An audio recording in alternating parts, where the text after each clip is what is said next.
Halo semuanya, selamat datang kembali di ISTTS Klik. Perkenalkan, saya Esther Irawati Setiawan, Associate Professor dari Kampus Institut Sains dan Teknologi Terpadu Surabaya. Hari ini kita akan membahas contoh pemanfaatan multimodal AI pada mobile device dengan menggunakan teknologi yang saat ini sangat populer, yaitu multi-platform programming dengan Flutter.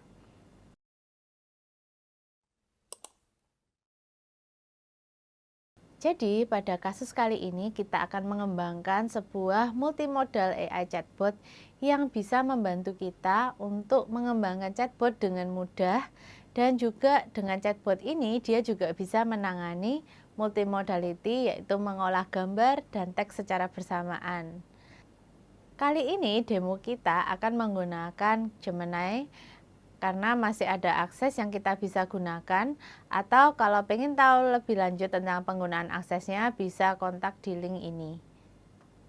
Nah, untuk mendapatkan API key kita bisa menuju ke aistudio.google.com, dan di sini kita akan diarahkan untuk langkah-langkah bagaimana mendapatkan API key. Selanjutnya, kalau ada teman-teman yang belum instalasi Flutter, silahkan buka link ini untuk bisa menginstal dan memasang program-program Flutter yang dibutuhkan. Nah, setelah link ini dibuka, teman-teman akan mendownload Flutter SDK. Silahkan diekstrak ke Drive C atau manapun sebenarnya oke, tapi yang pasti jangan terlalu ribet ya foldernya. Kemudian kita akan menambahkan ke environment variable dari Windows. Di sini kita bisa mengubah variabel-variabel yang terkait dengan sistem. Dan salah satunya untuk di bagian path, silahkan teman-teman edit lalu tambahkan direktorinya Flutter bin supaya bisa dipanggil dari program secara otomatis. Ada juga caranya di OS lainnya, silakan teman-teman cek di website dari dokumentasi resmi Flutter. Di kali ini saya akan menunjukkan penggunaan Flutter plugin di Android Studio. Silahkan tambahkan plugin pada saat kita membuka Android Studio. Ada menu plugin yang tampak di sini. Nah, teman-teman bisa mengaktifkan beberapa plugin yang kita butuhkan. Yang pertama Flutter, yang kedua ketika kita menambahkan plugin Flutter, otomatis plugin Dart juga akan masuk, dan yang ketiga kita akan menambahkan plugin BLOC. Kita juga bisa menambahkan dependensi aplikasi, yaitu library tambahan yang kita butuhkan untuk bisa mengembangkan aplikasi. Untuk contoh kali ini kita akan menggunakan Gradient Border, lalu Google Generative AI, dan File Picker. Ketiga plugin ini akan ditambahkan di PubSpec YAML supaya kita bisa menggunakannya di aplikasi kita. Setelah menambahkan, jangan lupa melakukan project sync ya. Nah, sekarang waktunya kita mengembangkan bagian UI dari home kita. Nah, di UI ini akan menggunakan sebuah icon chat supaya lebih menarik. Nah, untuk peletakan file gambar bisa kita lakukan, kita letakkan di direktori assets/image/icon.png misalnya. Hati-hati dengan spacingnya ya, harus persis seperti contoh ini. Selanjutnya kita bisa menata folder-folder kita supaya rapi sesuai dengan standar pengembangan Flutter. Jadi yang pertama dari folder lib kita tambahkan folder UI dan juga folder widgets. Di folder UI akan ada dua screen utama yang kita kembangkan, yaitu yang tadi home sekaligus yang chat. Dan di dalam folder widgets kita bisa meletakkan widget karya-karya hasil kreasi kita. Di sini letakkan widget-widget yang sudah kita custom dari basic widget, kemudian kita tambah fungsi-fungsi sesuai dengan keinginan kita. Nah, contoh di sini ada penentuan custom widget di mana kita akan menggunakan variabel-variabel yang bisa menjadi penentu dari warna, gradient, teks, dan style dari gradient teks. Di sini kita membuat sebuah stateless widget, yaitu widget yang tidak menyimpan state, Dia hanya menyampaikan informasi dalam bentuk teks, tetapi formatnya ada gradiennya sehingga lebih menarik. Seperti teman-teman lihat, ada metode build yang berisi program untuk menampilkan si gradien teks ini. Di sini kita bisa melihat ada blend mode yang diatur dengan shadernya supaya bisa ada warna gradiennya, dan yang terakhir child text untuk menampilkan teks yang diinginkan beserta style yang sudah kita tentukan sebelumnya. Di sini ada setting main Dart di mana ada beberapa konfigurasi. Nah, di sini kita juga menggunakan stateless widget, yaitu widget yang tidak menyimpan informasi. Terus kita tentukan root name-nya ada ./home. Di situ untuk mengatur bila kita develop ke Flutter Web, juga ada URL seperti yang kita tentukan. Dan di bagian build kita punya material app yang berisi themes yang kita tentukan, yaitu warnanya orange accent. Kemudian penggunaan material tree sebagai tool untuk membantu tampilan lebih menarik. Lalu kita mempunyai initial root. Di bagian initial root adalah bagian yang akan kita buka ketika project pertama kali dibuka. Nah, selain initial root itu ada root-root lainnya seperti homepage root dan chat root. Nah, apakah homepage dan chat? Nanti ya, coming soon. Jadi saat ini kita coba dulu mengatur isi dari main Dart sesuai dengan code ini sebelum kita melengkapi lagi code-code lainnya. Jadi di sini ada pengaturan sistem routing. Nah, di UI Home ini kita bisa melihat strukturnya ada scaffold, ada app bar. Nah, app bar ini untuk judul dari aplikasi yang biasanya berupa sebuah bar di atas, kemudian di dalamnya ada body. Oke, kita lihat di body. Nah, di body ini akan ada kontainer yang membungkus berbagai widget di dalamnya. Dan di dalam kontainer ini ada juga kolom yang bisa membantu kita untuk melakukan layouting widget-widget. Nah, untuk layouting widget-widget ada dua cara, bisa diatur berurutan ke bawah, bisa juga diatur berurutan ke kanan. Nah, ketika widget-widget diatur berurutan ke bawah, kita menggunakan kolom, sedangkan bila ke kanan, kita menggunakan row. Oke, kita akan lihat selanjutnya. Nah, di UI Home Dart ini, kita bisa membuat box yang berwarna gradient yang lebih menarik lagi. Kemudian juga yang tadi saya cerita, di sini adalah contoh kasus kita memakai row. Nah, di dalam row itu nanti kita akan menyusun lagi komponen-komponen yang akan ditampilkan ke kanan.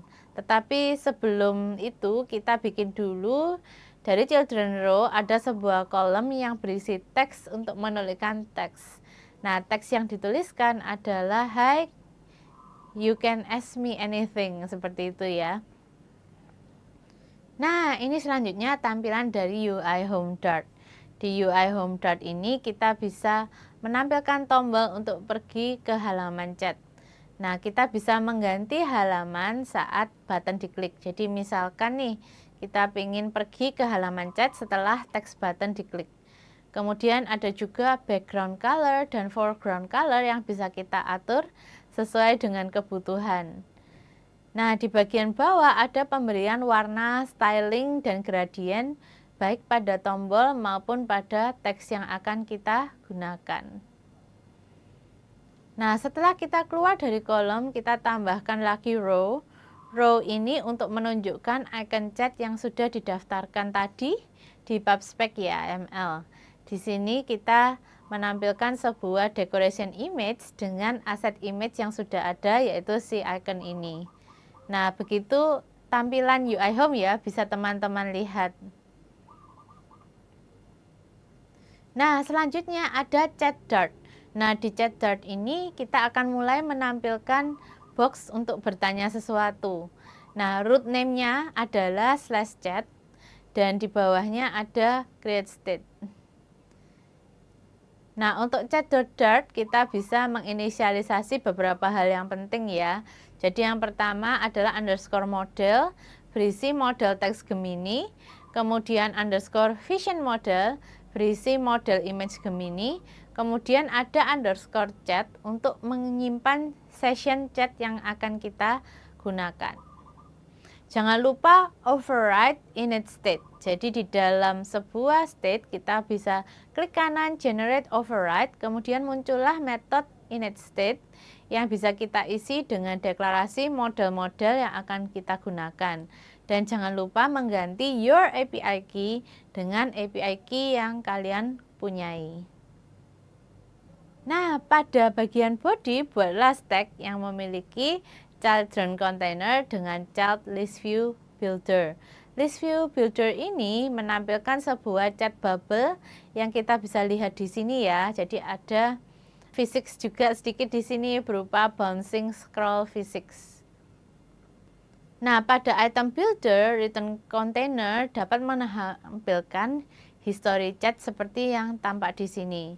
Nah, pada code di samping juga ada ternary operator untuk mengecek apakah ini pesan dari user atau pesan dari bot. Jika user, dia akan rata kanan, sedangkan jika chat dari bot akan diatur rata kiri. Bisa dilihat ya, dari code-nya, chat history index is sender.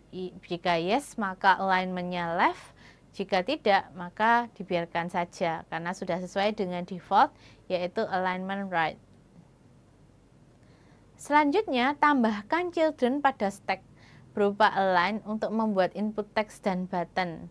Jadi kita bisa lihat di sini alignment-nya bisa diatur nih, seperti itu. Kemudian untuk button upload file, kita tambahkan sebuah material button untuk bisa mengupload file. Dan kita membuat background yang berwarna gradient. Jadi ada box decoration dengan colors yang sudah kita tentukan.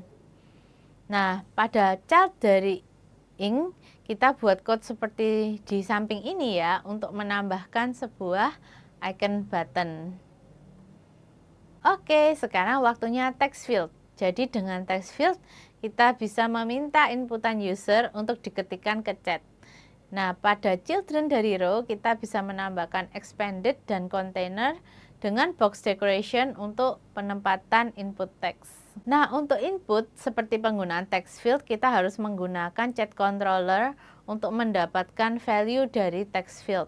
Nah, seperti contoh ini kita mendefinisikan pada text field ada controller yang tersambung dengan chat controller. Seperti ini ya programnya.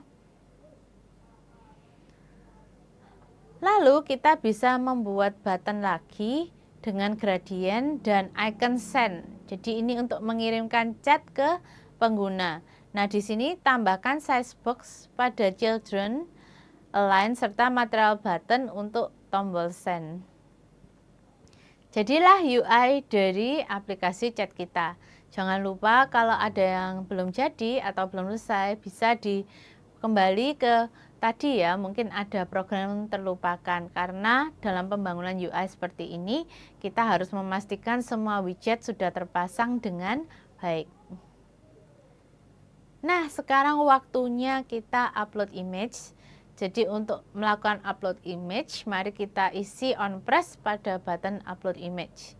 Jadi di situ contohnya, dan kita bisa melakukan set state pada file untuk menentukan file yang telah diupload.